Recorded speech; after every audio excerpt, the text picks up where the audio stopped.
కలుసుకోవడానికని సహోదరులు సూర్య తేజ గారు ఒక జూమ్ ద్వారా ఎలా కలుసుకోవడానికే తండ్రి అయిన దేవుడు మన జీవితంలో చేస్తున్నటువంటి సహాయం బట్టి మానక నిత్యము దేవుని సన్నిధానంలో కృతజ్ఞతలు చెల్లించుకుంటున్నాం. అంతేకాకుండా మీ అందరు కూడి వచ్చినటువంటి ద్వారా అందరూ కూడా ప్రత్యేకమైన వందనాలు తెలియజేసుకుంటున్నాం. మనం చాలా పాఠాలు నేర్చుకుంటున్నాం. మానవుని గుర్చినటువంటి సత్యము అనే దాంట్లో చాలా పాఠాలు ఉన్నాయి. మనం ఒక 3 పాఠాలు బోధించుకోగలిగాం. ఈ దినాన్ని కూడా చెప్పబోయేటువంటి పాఠం ఏంటంటే మానవుని గుర్చినటువంటి సత్యం అనేటువంటి పాఠంలో సాతాను యొక్క ఉనికి అనే దాని గురించి మనం నేర్చుకుందాం. సాతాను యొక్క ఉనికి అనే పాఠాన్ని మనం నేర్చుకుందాం. మనం ఉపోద్ఘాతంగా మనం ఒకసారి ఆలోచన చేసినట్లయితే సాతాను ఎలా వచ్చాడో అనే ప్రశ్న అందరికి ఆసక్తిని రేపుతుందండి. ఎలా వచ్చాడో అనేటువంటి ప్రశ్న వేసుకున్నట్లయితే అందరి జీవితంలో ఆసక్తిని రేపుతుంది. కానీ లోకంలో రకరకాల సమాధానాలు చెప్పబడుచున్నవండి. ఎవరి గురించి అంటే సాతాను గురించి. అయితే సాతాను అనగా మనం ఒకసారి మనం లేఖనం చూసినట్లయితే పేతురు రాసినటువంటి మొదటి పత్రిక 5వ అధ్యాయము 8వ వచనం మనం చదువుకున్నట్లయితే నిబ్బరమైన బుద్ధి గలవారై మెలకుగా ఉండి మీ విరోధైన అపవాది గర్జించు సింహం వలె ఎవరిని మృంగుదునా అని వెదుగుచూ తిరుగుచున్నాడు. ఇక్కడ మనం చూసినట్లయితే మీకు విరోధి అయినా అన్నాడండి. అంటే సాతాను అనగా మనకి విరోధి. అయితే సాతాను యొక్క ఉనికిని గురించి వాక్య ప్రకారంగా మనం ఒకసారి లేఖనాల ప్రకారం ఒకసారి మనం ఆలోచన చేద్దామండి. సాతాను యొక్క లోకంలో ఉన్నటువంటి మనుషుల యొక్క అభిప్రాయాలు మనం ఒకసారి పరిశీలన చేద్దామండి. లోకంలో ఉన్నటువంటి మనుషుల యొక్క అభిప్రాయాలు మనం చూసినట్లయితే దేవదూతలు పాపం చేశారు, సాతానుడు అయ్యాడని చాలా మంది బోధిస్తూ ఉంటారు. అది అబద్ధమైనటువంటి బోధ అండి. ఇది బైబిల్ గ్రంథంలో ఎక్కడ కూడా వ్రాయబడలేదండి. దేవదూతలే పాపం చేశారు కనుక దేవదూతలే సాతానుడు అయ్యాడని బైబిల్ గ్రంథంలో ఎక్కడ కూడా వ్రాయబడలేదండి. కానీ దేవదూతలు పాపం చేశారు నిజమే, వాక్యం గ్రంథం అలాగే చెప్తున్నది. కానీ దేవుడు వారిని బంధించి భద్రం చేశాడండి. మనం ఒకసారి చూసినట్లయితే పేతురు రాసినటువంటి రెండో పత్రిక 2వ అధ్యాయము 4వ వచనాన్ని మనం ఒకసారి చదువుకుందాం. పేతురు రాసినటువంటి రెండో పత్రిక 2వ అధ్యాయం 4వ వచనం.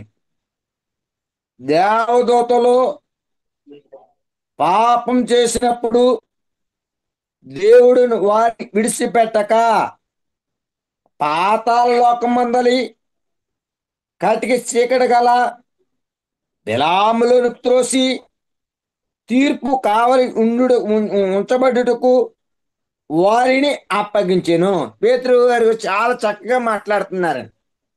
దేవదూతలు పాపం చేసినప్పుడు పాతాళమునందు కటికి చీకట్లో భద్రం చేసెను అంటున్నాడు. ఇక్కడ పాతాళం అనే దాని గురించి మనం ఒకసారి ఆలోచన చేసినట్లయితే మనకు 3 లోకాలు ఉన్న సంగతిని మర్చిపోకూడదు. క్రైస్తవులమైనటువంటి మనందరం కూడా 3 లోకాలండి. 3 లోకాలు ఏంటండి? ఒకటి పరలోకము.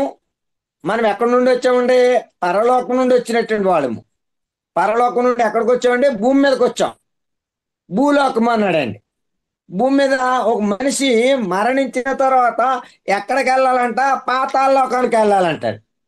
అయితే మనకు 2 స్థలాలను ఏర్పాటు చేశాడండి. పాతాళమైనటువంటి లోకంలో 2 స్థలాలను ఏర్పాటు చేశాడు.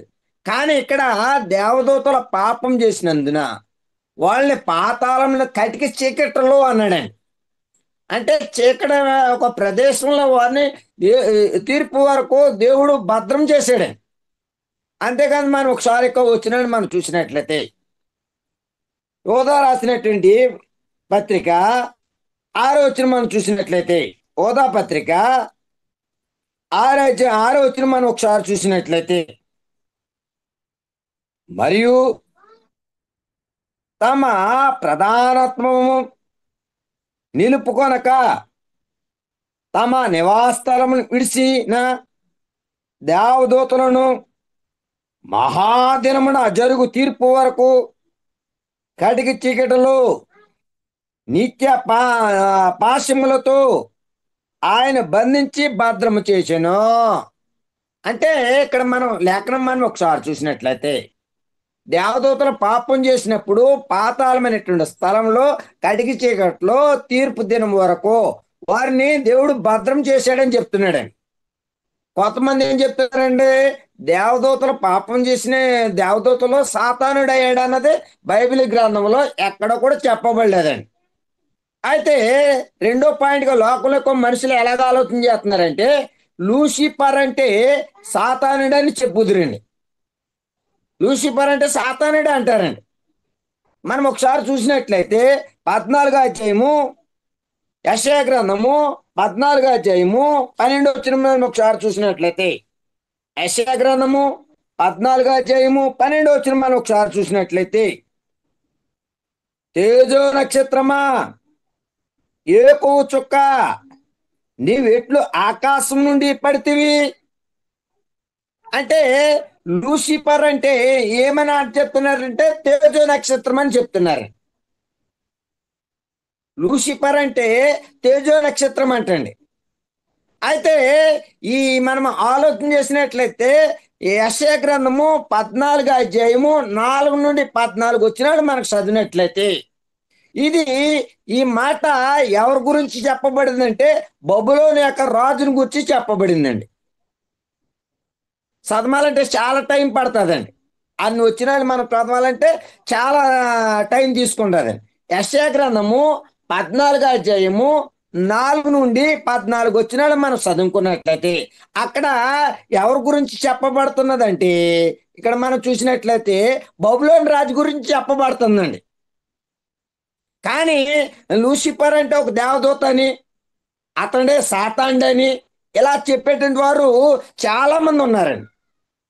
అయితే ఈ మాట బైబిల్లో లూసిఫర్ అంటే తేజో నక్షత్రం అని ఎక్కడ చెప్పబడలేదండి. అరే అయితే మన ఎక్కువ లోకంలో మనుషుల యొక్క ఆలోచన మనం చూసినట్లయితే మూడో పాయింట్గా మనం ఒకసారి చూసినట్లయితే, ఇదో మరొక శక్తి అని, ఏదో ఒక శక్తి అని చాలా మంది నమ్మేటువంటి వారు ఉన్నారండి. అయితే మనకు గ్రంథం ఏం చెప్తుంది, మరొక శక్తి అని మనకేం చెప్పట్లేదు. కానీ రాసినటువంటి పత్రిక, మొదటి పత్రిక 8వ అధ్యాయము 6వ వచనం చూసినట్లయితే, మొదటి పత్రిక 8వ అధ్యాయము 6వ వచనాన్ని మనం ఒకసారి చూసినట్లయితే, 8వ అధ్యాయం 6వ వచనం మనం ఒకసారి చూసినట్లయితే, ఇక్కడ మనం ఒకసారి ఆలోచన లేకుండా మనం పరిశీలన చేసినట్లయితే, ఆకాశం అందైనను భూమి మీద అయినను దేవతలు అనబడి ఉన్నను మనకు ఒక్కడే దేవుడు ఉన్నాడు, ఆయన తండ్రి, ఆది నుండి సమస్తమును కలిగిను, ఆయన నిమిత్తం మనమున్నాము, మరియు మనకు ప్రభు ఒక్కడే, ఆయనే యేసుక్రీస్తు, ఆయన ద్వారా సమస్తము కలిగిను, మనము ఆయన ద్వారా కలిగినటువంటి వారము. అంటే ఇక్కడ మనం చూసినట్లయితే, అంటే మరొక శక్తి అని లోకంలో నమ్మేటువంటి వారు ఉన్నారు కనుక దేవుడు ఒక్కడే నమ్మాలని మనం. దేవుడు ఒక్కడే, ఆయన అంటే యెహోవా. లేకపోతే ముగ్గురు దేవుళ్ళని బోధించేటువంటి వాళ్ళు చాలా మంది ఉన్నారండి. యేసుప్రభు దేవుడే, పరిశుద్ధాత్ముడు కూడా దేవుడే అనేటువంటి బోధించేటువంటి వాళ్ళు చాలా ఉన్నారండి. అయితే దేవాత్మలో దేవుని యొక్క గుణాలు కలిగినటువంటి వారండి. ముగ్గురు కూడా ఒకే గుణ లక్షణాలు కలిగినటువంటి వ్యక్తులండి. మనుషుల మట్టికి వేరు వేరండి. మనం ఆలోచన చేయవలసి ఉన్నది. ఇక్కడ మరొక శక్తి అని నమ్మేటువంటి వారు దేవుడు అని నమ్ముచున్నటువంటి వారికి అక్కడ మనం చూసినట్లయితే దేవుడు ఒక్కడే, ఆయనే యెహోవా అని మనం ఆలోచన చేస్తున్నాం. ఇవన్నీ ఎవరి యొక్క అభిప్రాయాలండి? లోకంలో ఉన్నటువంటి మనుషుల యొక్క అభిప్రాయాలండి. ఎలా ఆలోచన చేస్తున్నారండి? దేవదూతలు పాపం చేసినందున అతడు సాతానుడు అయ్యాడని అలా నమ్ముతున్నారండి. అలా ఎక్కడ కూడా బైబిల్లో రాయబడలేదు. మనం కొన్ని లేఖనాలు చూస్తాం. దేవదూతలు పాపం చేసినప్పుడు వాళ్ళు ఎక్కడున్నారంటండి? పాతాళలోకం ముందు వారు కటిక చీకట్లో తీర్పు దినం వరకు వారు భద్రం చేయబడ్డారంటండి. కొంతమంది ఎలా అనుకుంటున్నారండి? లూసిఫర్ అంటే సాతాండు తేజో నక్షత్రమా అని పదాన్ని బట్టి ఏమంటున్నారంటే లూసిఫర్ అంటున్నారండి. కానీ మనం ఆ అధ్యాయం అంతా మనం పరిశీలన చేసినట్లయితే మనకి ఎలా కాపాడుతుందండి? అక్కడ గ్రంథము బబులోను గురించి చెప్పబడుతుందండి. ఆ వచ్చిన అధ్యాయం అంతా చదివితే మనకు అర్థమవుతుందండి. 14 వచ్చిన 4 నుండి 14 వచ్చిన వరకు మనం చదువుకున్నట్లయితే మరి గ్రంథం ఏం చెప్తుందంటే దేవుడు ఒక్కడే అని చెప్తుందండి. అంతేకాదు రెండో పాయింట్ మనం చూసినట్లయితే వాక్యాన్ని బట్టి కొన్ని విషయాలు మనం ఆలోచన చేద్దామండి. వాక్యాన్ని బట్టి గ్రహించవలసినటువంటి విషయాలు చాలా ఉన్నాయండి గ్రంథంలో. మనం ఒకసారి చూసినట్లయితే కొలసి రాసినటువంటి పత్రిక కొలసి రాసినటువంటి పత్రిక మొదటి అధ్యాయము 15 వచనం ఒకసారి చూసినట్లయితే కొలసి రాసినటువంటి పత్రిక మొదటి అధ్యాయము 15 వచనం మనం ఒకసారి చూసినట్లయితే ఆయన అదృశ్య దేవుని స్వరూపి అయిన సర్వ సృష్టికి ఆది సంభూతుడై ఉన్నాడో. అంటే సమస్తమును దేవుని ద్వారానే కలిగినాయండి. దేవుడు లేకుండా ఏది కలగలేదండి. సమస్తమును దేవుని ద్వారానే కలిగినాయండి. ఇక్కడ కొరింథీ పత్రికలు మనం చదవబడినటువంటి 8వ అధ్యాయంలో 6వ వచనం చూసినట్లయితే యేసు ప్రభువారు అటు ఏమంటున్నాడు? తండ్రి అయినటువంటి దేవుడు మేము లేకుండా ఏది కూడా కలగలేదు అంటున్నాడు. మరి సాతాను సృష్టించినటువంటి వ్యక్తి ఎవరు? మరి మనం ఒకసారి సాతాను మరి ఈ భూమి మీద మేము ఏది సృష్టించకుండా ఏది రాలేదని చెప్తున్నారు. సృష్టికర్త అయినటువంటి వారే. కానీ యోబు గ్రంథము మొదటి అధ్యాయము 6-7 వచనాలు చూసినట్లయితే యోబు గ్రంథము మొదటి అధ్యాయము 6-7 వచనాలు చూసినట్లయితే 6-7 వచనాలు మనం చూసినట్లయితే దేవదూతలు ఇక్కడ చూసినట్లయితే దేవదూతలు అంటే పుట్టుకోట్లో ఏమైనా ఉందంటే దైవ కుమారులు అని ఉన్నదండి. అయితే దేవదూతలు యెహోవా సన్నిధిని నిలుచుటకై వచ్చిన దినం ఒకటి తటస్థించెను. ఆ దినమున అపవాది వాడు వారితో కలిసి వచ్చెను. ఇక్కడ ఆ అపవాదితో కలిసి వచ్చెను. యెహోవా నీవు ఎక్కడ నుండి వచ్చిదివని అడగగా అపవాది భూమి మీద ఇటు అటు తిరుగులాడుచు అందులో సంచరించు వచ్చిదనని యెహోవాకు ప్రత్యుత్తరమిచ్చెను. అంటే సాతానుడు ఇక్కడ ఎవరి సన్నిధానంలో ఉన్నట్టుగా మనం లేఖనం చూడగలుగుతున్నాం? దేవుని యొక్క సన్నిధానంలో ఉన్నట్లుగా మనం చూడగలుగుతున్నాం. ఎవరితో వచ్చాడంటండి సాతానుడు? దేవదూతలతో వచ్చాడంటండి. ఎక్కడి నుండి వచ్చాడు ఆయన? ఎక్కడి నుండి వచ్చాడంట? భూలోకం నుండి అక్కడక్కడ తిరుగుతూ వాళ్ళతో పాటు నేను వచ్చాను అని చెప్తున్నాడండి. ఎవరు అడిగితేనే ప్రశ్న? దేవుడే అడిగాడండి. ఎవరిని? సాతానుడండి. అయితే మనం ఒకసారి చూసినట్లయితే లూకా రాసినటువంటి సువార్త 10వ అధ్యాయము 18 వచ్చిన మనం చూసినట్లయితే లూకా రాసినటువంటి సువార్త 10వ అధ్యాయము 18 వచ్చిన మనం ఒకసారి చూసినట్లయితే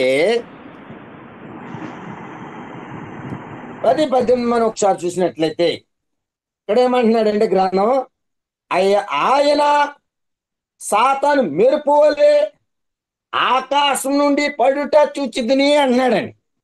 అంటే ఆకాశం నుండి పడద్రోయబడినని యేసు చెప్పాడు. నిజమే. మరి మరి అది మనకు తెలీదు. ఆయన సృష్టి ముందున్నాడు, ఎలా ఉన్నాడో, ఎలా సృష్టించాడో అన్నది మనకు తెలీదు. కానీ యేసు ప్రభు ఏమన్నాడు? ఆకాశం నుండి పడద్రోయబడ్డాడని.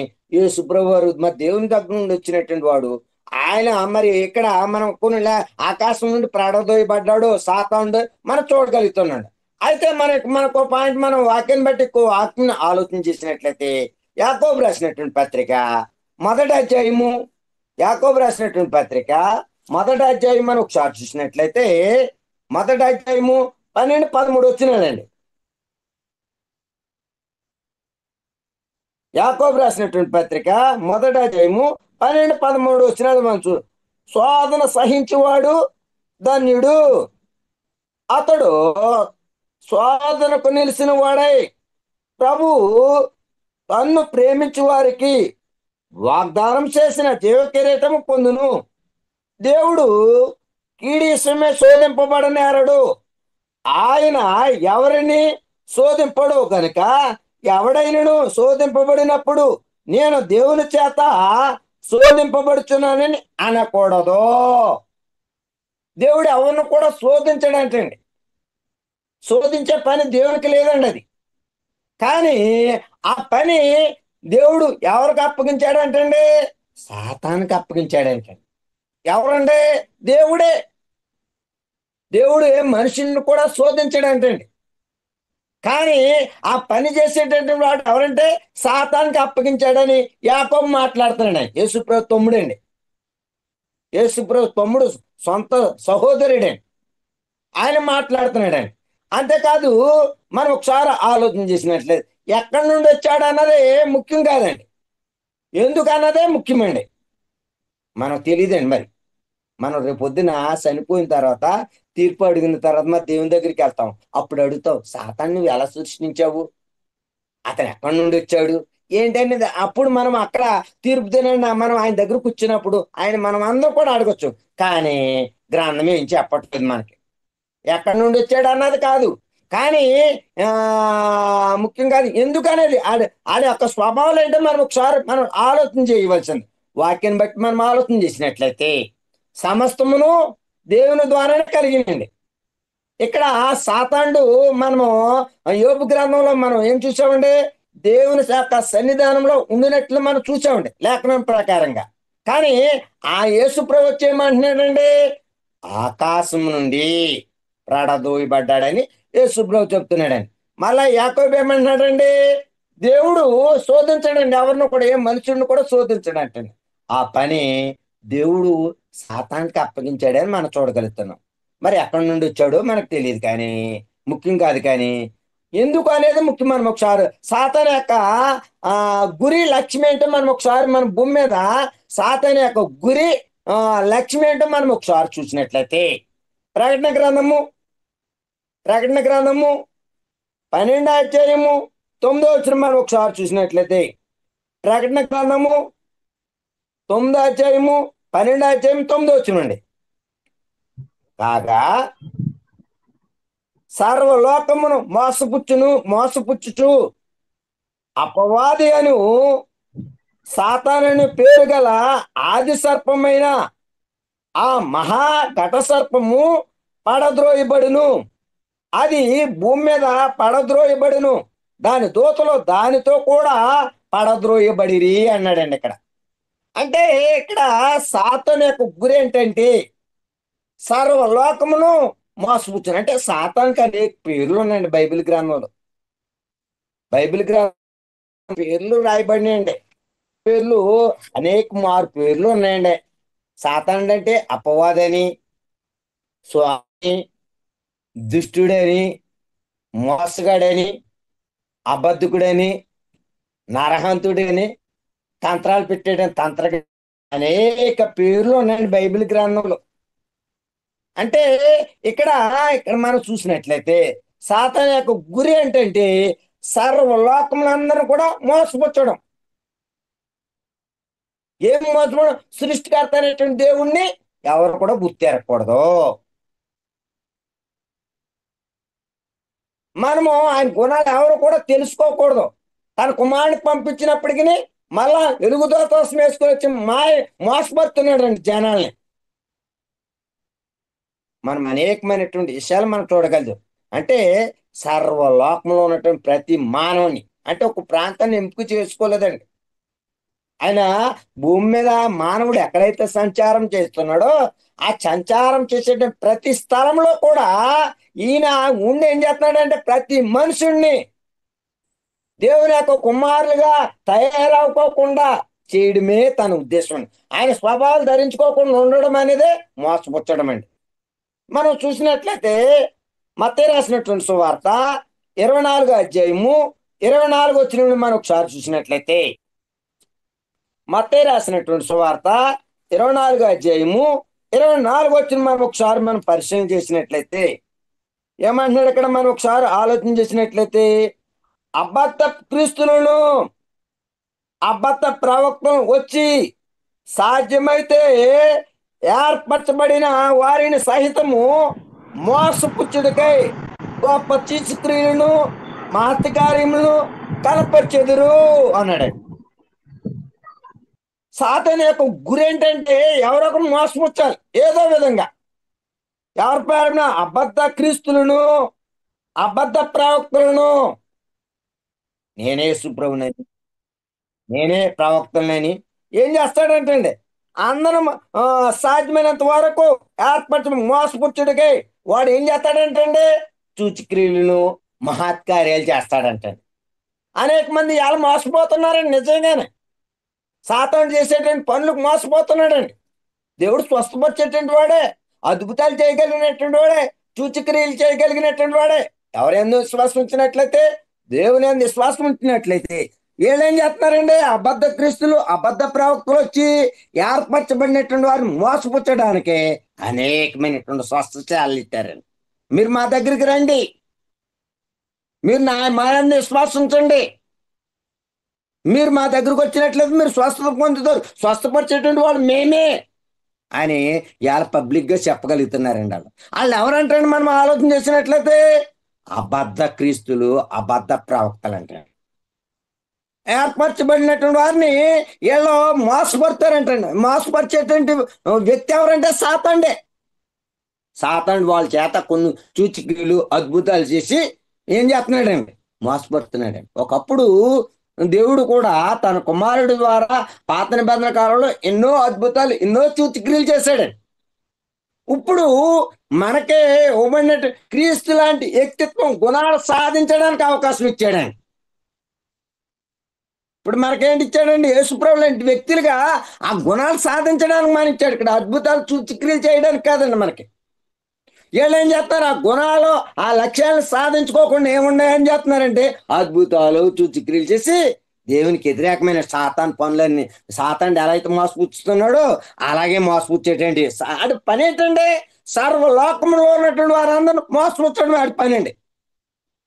అంతేకాదని మనం ఒకసారి చూసినట్లయితే మనం చదవబడినటువంటి వచ్చినాయండి. మనం ఒకసారి ఆలోచన చేద్దాం. పేతురు రాసినటువంటి పత్రిక, పేతురు రాసినటువంటి మొదటి పత్రిక 5 అధ్యాయము 8 మనం ఒకసారి చూసినట్లయితే ఏమన్నాడండి? నిబ్బరమైన బుద్ధి గలవారే మెలకుగా ఉండి, మీ విరోధైన అపవాది గర్జించి సింహం వలె ఎవరిని మింగుదాని వెతుకుతూ తిరుగులాడుచున్నాడో. అంటే ఎవరిని మింగుదామని గర్జించి సింహం వలె తిరుగుతున్నాడు అంటే ఎవరిని పాడు చేసేద్దామా, ఎవరిని దేవుని కుమారుడి కింద ఎదగకుండా ఉండడం అంటే మోసపుచ్చడమే గురండి. సాతాను యొక్క గురి ఏంటంటే, లక్ష్యం ఏంటంటే దేవుని యొక్క కుమారులుగా అవ్వకుండా ఉండడం అనేది బుద్ధి. అందుకని ఏం చేస్తున్నాడండి? ఈయన భూమి మీద సర్వలోకం ఉన్నటువంటి మనుషులందరినీ మోసపుత్తేనే ఉన్నాడండి. వాళ్ళ యొక్క అనుసరుల ద్వారా ఏం చేస్తున్నాడండి? ఏర్పరిచేటువంటి వారిని కూడా ఏం చేస్తున్నాడండి? తన వశువులు లాక్కిని ఏం చేస్తున్నాడు? మోసం చేస్తున్నాడు అండి. అంతే ఈ భూమి మీద తిరుగుతూ ఏం చేస్తున్నాడు? ఆయన ఎవరు మిగిలిందిరా అని ఏం చేస్తున్నాడు? గర్జించి సింహం వలె తిరుగుతున్నాడు. అయితే మనం ఒకసారి ఆలోచన చేసినట్లయితే, సాతాను యొక్క ఉనికిని గురించి మనం ఆలోచన చేసినట్లయితే, మరి మరి కరెంట్ ఎక్కడి నుండి వచ్చిందో మనకు తెలియదండి. కానీ అనేది ప్రశ్న కాదు. మన కరెంట్ ఉన్నదన్నప్పుడు మనం ఏం చేయాలండి? చాలా జాగ్రత్తగా ఉండాలి. కరెంట్ మన ఇంట్లో ఉన్నదండి, అది ఎక్కడి నుండి వచ్చిందో మనకు తెలియదు. కానీ తెలియకపోయినా మనం ఏం చేస్తాం? దాని విషయంలో చాలా జాగ్రత్త కలిగి ఉంటాం. దాన్ని ముట్టుకున్నట్లయితే ఏమవుతుందండి? అపాయం వస్తుందండి. అందుకే మనం ఎప్పుడు కూడా దాన్ని ముట్టుకోవడానికి ప్రయత్నం చేయం. ఎలాగున్నది ఏంటి, ఇది ఎక్కడి నుండి వచ్చింది మనం ప్రయత్నం చేయమండి. మనం అదే విధంగా బైబిల్లో సాతాను అలా వచ్చాడు అన్నది కాదండి. ఆ పనులు సాతాను పనులా, దేవుని పనులా అని మనం ఏం చేయాలి? దేవుని యొక్క పిల్లలుగా దేవుని పనులు చేయడానికి జాగ్రత్త పడాలంటండి. మనం దేవుని యొక్క పిల్లలు జాగ్రత్త పడాలండి. మరి అపవాది పనులు మనం చేస్తున్నాం అనుకో, ఆ పనులు అపవాదియా దేవునియా మనం ఆలోచన చేయాలండి. ఇలా అపవాది అనేకమైన పనులు చేస్తున్నాడండి. అనేక పనులు ఎవరిలో దూరాడండి? అలా దేవుని యొక్క పిల్లల మధ్యనే దూరాడండి. అనేకమైన మరి గలతీ రాసినటువంటి పత్రికలో చక్కటి మాట అంటాడండి. మీరు ఇంత మీరు సువార్త భిన్నమైనటువంటి సువార్త ఇంత తిరిగిపోవడం నాకు ఆశ్చర్యం వేస్తుంది అంటాడండి. అంటే సువార్తను ఎంత మోసం చేశాడండి అక్కడ. మరి బాప్తిసం పొందినటువంటి వారందరూ కూడా దేవుని పిల్లలండి. మరి అక్కడ ఎవరు ఉన్నారండి? అన్యులు యూదులు కూడా ఉన్నారండి. కానీ యూదులు ఏం చేశారండి? వాళ్ళు సున్నతి పొందారండి. ఆ తర్వాత ఏం చేశారండి? బాప్తిసం పొందారండి. కానీ మరి అక్కడ అపవాది ఎలా పనిచేశాడు చూసండి. మీరు కూడా సున్నతి పొందాలని బలవంతం చేశారండి. పౌలు గారికి సమాచారం తెలిసింది. వెంటనే ఏమన్నాడు? మీరు ఇంత భిన్నమైనటువంటి సువార్తకే తిరుగుబాటు చూద్దాం నాకు ఆశ్చర్యం వేస్తుంది అన్నాడండి. ఇలా భిన్నమైనటువంటి సువార్త ప్రకటింపబడుతుందండి. అందరూ కూడా మోసపోతున్నారండి. అయితే సాతాను యొక్క ఉనికి ఉన్నదండి. సాతానుడు ఎలా వచ్చాడో అన్నది మనకు తెలియదు కానీ, మరి ఎక్కడి నుండి వచ్చాడో మనకు తెలియదు కానీ, గ్రంథం అయితే సాతానుడు ఉన్నాడని చెప్తుందండి. మరి సాతాను యొక్క వ్యక్తిత్వం ఏంటో, దేవుని యొక్క వ్యక్తిత్వం ఏంటో మనం చాలా పరిశీలన చేయవలసి ఉన్నది. దేవుడు ఏదైతే ఆశించాడో ఆ విధంగా మనమందరం కూడా దేవుని యొక్క పిల్లలుగా ఎదగాలని నాకు ఇచ్చిన అవకాశాన్ని బట్టి మరొకసారి ప్రత్యేకమైన వందనాలు తెలియజేసుకుని వస్తున్నాం. వందనాలండి బ్రదర్. వందనాలండి. మనకి మంచి సందేశం తెలియపరిచారు. లోకంలో ఎన్నో రకాలైన బోధలు ఈ అపవాది గురించి, సాతాను గురించి మనకి వినపడుతూ ఉంటాయండి. ఈ యొక్క అపవాది పరలోకంలో దేవుని దగ్గర లూసిఫర్ గా ఉన్నాడని, భూమి పుట్టక ముందు లూసిఫర్ గా ఉండి దేవుని సముఖంలో వాయిద్యాలు వాయిస్తూ ప్రధాన దూతగా అందరిపైన దూతల పైన ఉన్నాడని, దేవుణ్ణి పాటలతో స్తుతిస్తూ మహింపరుస్తున్నాడని, దాని తర్వాత వాడు అపవాది హృదయంలో గర్వించి దేవుడి మీద తిరుగుబాటు చేశాడని, తను కొన్ని దూతలను పోగు చేసుకున్నాడని,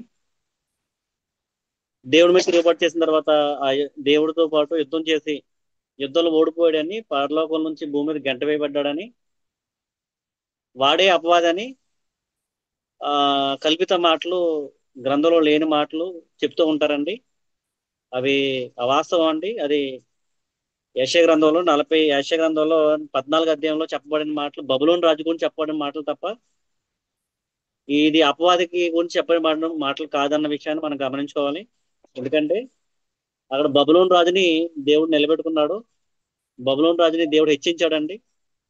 హెచ్చించిన తర్వాత అతను హృదయ గర్వాన్ని బట్టి దేవుడు అతను పడదోచాడన్న విషయాన్ని చెప్తున్నారు తప్ప అక్కడ సాతాను గురించి చెప్పబడిన విషయం కాదని సహోదరులు మనకి యెషయా గ్రంథం 14 అధ్యాయంలో చెప్పబడ్డదండి. ఇంకా చాలా విషయాలు ఉంటాయి. ఏజ్కేల్ గ్రంథం 28 అధ్యాయంలో ఉంటాయన్న విషయాలన్నీ.